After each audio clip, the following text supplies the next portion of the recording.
things that have not been fully exploited, that we can make more money with them, you know, but have potential for exploiting them. So that's why I just brought up some of these examples. Universities are often commercialized, some commercial project will come in. Then the question is, does it really benefit? Will money really return to us? What we know is that the PLDC actually retains control over determining when it makes a profit. And then if it determines that there is a profit, 85% goes back to DLNR, and 50% is the administrative fee for keeping the PLDC running. So if you had a number of projects, you can see that 50% would be quite a tiny little sum. So I'm wondering, you have something like Kahului Harbor that really needs a lot of improvements. So if you sold off, say, this unused land and someone opened a fancy restaurant or something there and had a lease, would that money just go to the DLNR and none of it come back to improve this? Or, you know, my guess is it just goes in some general fund and we never know, you know, we get the impact, but we don't necessarily get the improvements that we wanted. So the language isn't clear on that. And what if they never make a profit and keep all the money? Yeah, right, exactly. And that bacon strip at the top, we call it the breakwater, in the area where the boat ramp is. If you remember, off and on, we had that big discussion about should this terminal, inter-island ferry terminal, boat something, do something happen there.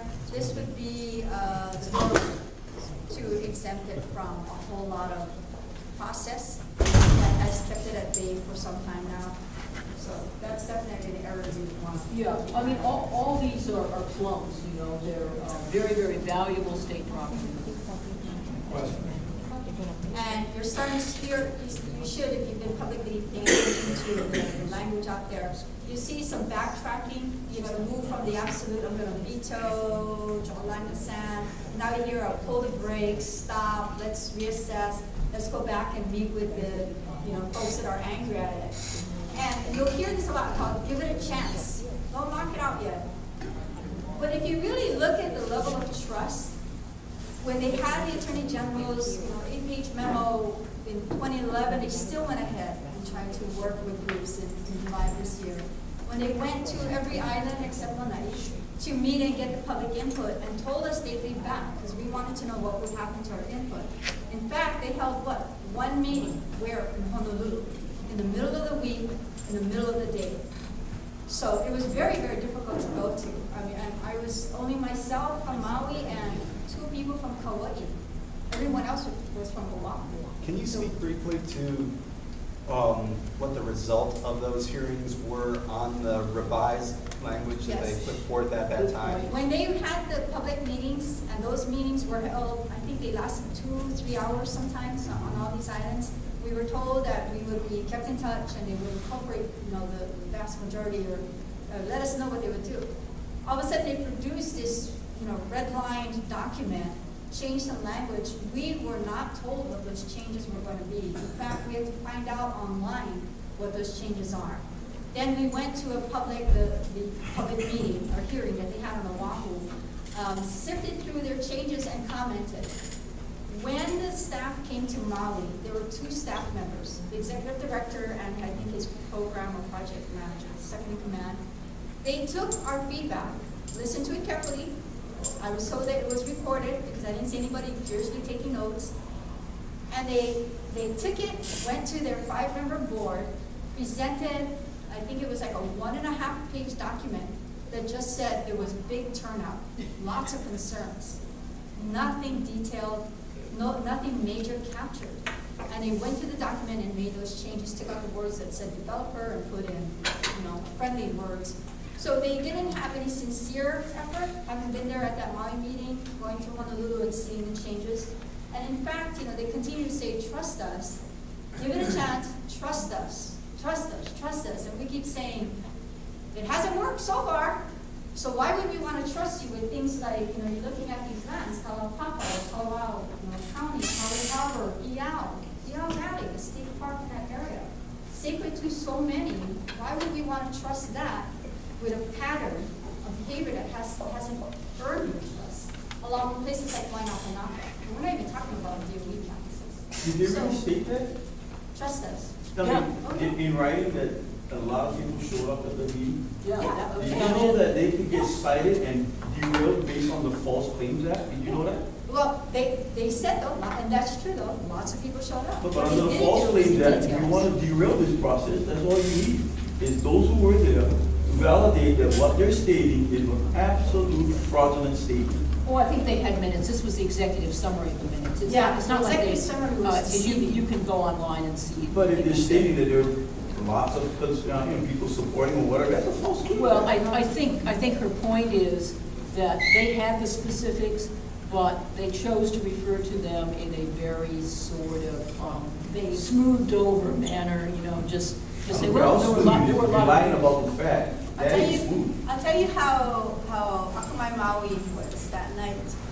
Folks like Jocelyn folks came forward and had a petition to make sure that those two staff members went back to Honolulu with no false idea that Maui supported this.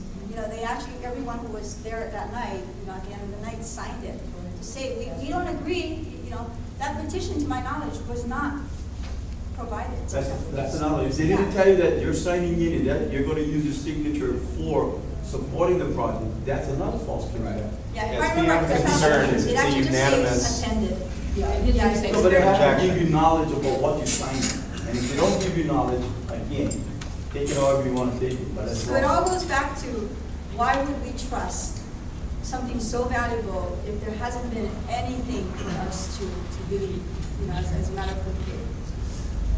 So what we're saying is, when they talk about, you know, let's not repeal, it's too much. We already hired staff. We already have $250,000 committed. We're already inventorying public lands. We went to all the islands except for Maui.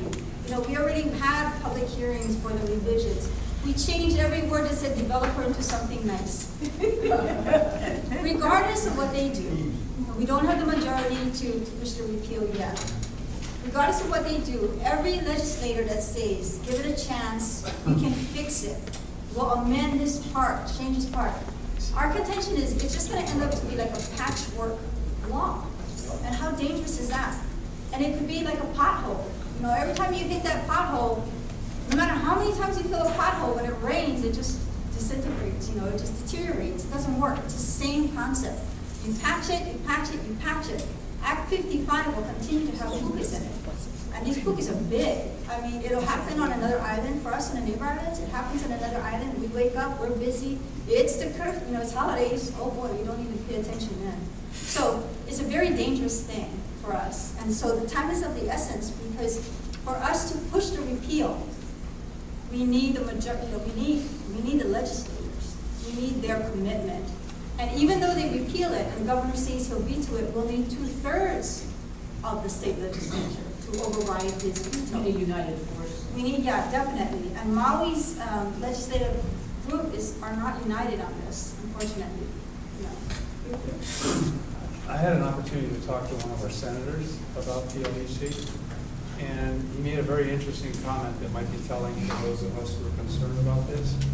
There are already governmental development corporations, the Agricultural Development Corporation, the housing, the something housing development corporation. In other words, the state government has statutes already that allows for development of this nature. And when I talked to the senator, his comment was, what's the big deal? We already have about 20 of these things already.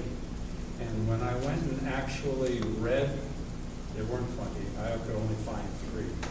But when I actually read those statutes, you find that the scope of their mission is extremely narrow. Very It's narrow. a particular piece of land in Yes. Kaka'ako on Oahu. Yeah. It's a piece of ag land somewhere that they want to, or a old plantation ditch that they want to restore.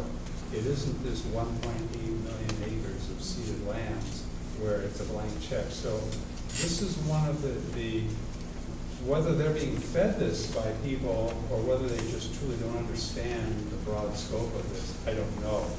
But there's a concept out there, when I've looked into this, there's something called PPPs. This is an international movement. It's called public-private partnerships. And you can just Google PPPs, and it's amazing what you'll find. This is a PPP. And there are examples of PBBs, specifically in Australia and New Zealand, where they've been abject failures. Where, So I'm gonna. okay, sorry. Just, no, it's fine. We're almost done. Oh. And then we can get into the. Yes. What was the senator you talked to? Who was it? I'd rather not. We just, Was it a senate here or a delegation in Washington? it's a senator, a prominent state senator. Yeah. Federal, state? We only have State. 2 minutes, 1 more. So what can we do? You know, recently, the governor has said, all right, let's wait, let's take a backtrack. And it sounds very, you know, normal in its sense, but I will tell you, it also stalls anyone sitting on the fence at the state legislature, because it gives them the opportunity to say, well, I'm not gonna make up my mind yet, because the governor pulled the brakes, so we can go and you know. We don't know what the talk a little rules bit. are now, so we'll wait and see if the rules get better. And we don't want that. We want to outright Why wait? repeal. Right, and we, even though, and I'll tell you that there is a legal defense fund being set up by the folks on Kauai. The abolished PLDC has an active petition going on with over 2,000 signatures. Maui is moving, Oahu is moving. This window of time, we have to play it in that arena. Because if we don't, then we'll wake up same time next year going, how do we make it to the state legislature? You know, one more time again. So 25 legislators on November 6th went on record. If you go to grandtheftina.com, Sierra Club did a great job. You see a picture and an X or a check mark, you know what I mean? And I noticed their emails are their personal emails. Oh, yeah. I was fascinated by that. So, and I'm sure they just are furious. But in between all their personal emails could be 1,000 of us saying, hey, by the way. So this window of time is critical because there are still senators and representatives saying, what's the big deal? You know, it's not that big a deal. And no one's knocking at my door. Believe it or not, there are actual state lawmakers saying, no one is telling me this is a big problem. So we think, okay, maybe there's too much information and we need to share the knowledge and share the wealth. But if you go to Grand Theftina, you get the talking points, you'll figure out which senator. On the Maui side, the ones that have gone on record in terms of supporting repeal has been Senator Ross Baker, Representative Nellie Carroll, and Kaniela Ng. The rest are either undecided or have not responded to What about Shannon? Well, Shan Tsutsui, please send him a thank you email. I will tell you something what happened with Shan. Shan is Senate President. Before he got reelected to that role again as Senate President in that leadership, he was the first out of the gate to say that he will introduce 2 bills because he doesn't know which way to go, so, all right, be the politician. 1, repeal, 2, severely restrain the scope of their authority.